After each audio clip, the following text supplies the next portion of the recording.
እየሃፍር ቀዊመ ቅድመ ስልኪ ወርሃ ጽጌረዳ አመ ሀልቀ ዘኢይሃልቅ ስብሐተ እንዘ እሴብሐኪ ጥቀ ተአምርኪ ማርያም ከመ አጠየቀ ጸውዖ ስምኪ ያነስ ዘወርቀ ኃጥአኒ ይሬስ ጻድቀ።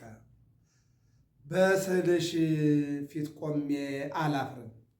በስመ አብ ወወልድ ወመንፈስ ቅዱስ አሐዱ አምላክ አሜን። በዓለም ላይ የምትኖሩ ኦርቶዶክሳውያን እግዚአብሔር ልጆች ሰላም እግዚአብሔር ይብዛላችሁ።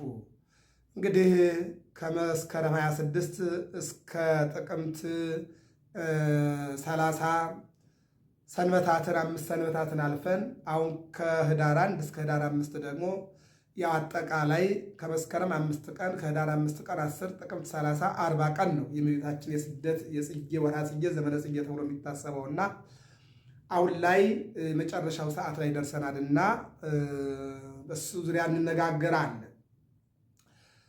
አባ ጽጌ ድንግል ሀለፈ ክረምት አለ። ክረምቱ አለፈ አለ። ክረምቱ ካለፈ በኋላ ቆመ በረከት ተተካ ይላል። ክረምት ማለት አስጨናቂ ወቅት።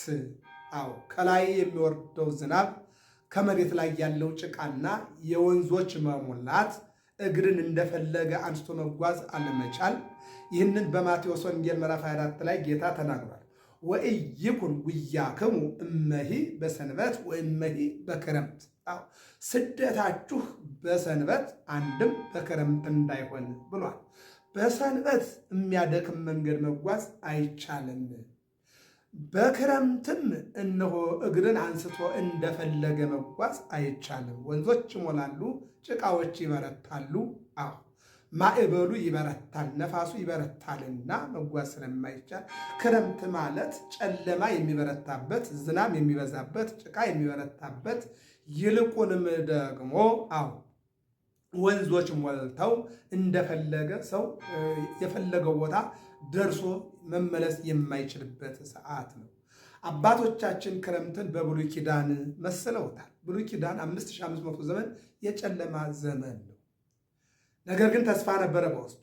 አዎ ነቢያት 15 የቃል ነቢያት፣ 16 የጽሑፍ ነቢያት እነሆ ትንቢት እየተነበዩ ሱባኤ እየቆጠሩ አዎ ይህ እንደጨለመ አይቀርም፣ አንድ ቀን ብርሃን ይመጣል።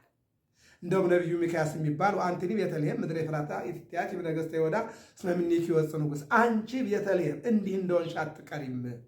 አዎ የሜዳ አህዮች እንደዘለሉብሽ ሰማያውያን መላእክት መጥተው በአንቺ ላይ ይዘምራሉ። ለምድራውያን ነገሥታት እንደተገበረብሽ ለሰማያዊ አምላክ ለመድኃኔዓለም በአንቺ አዎ መስዋዕት ይሰዋል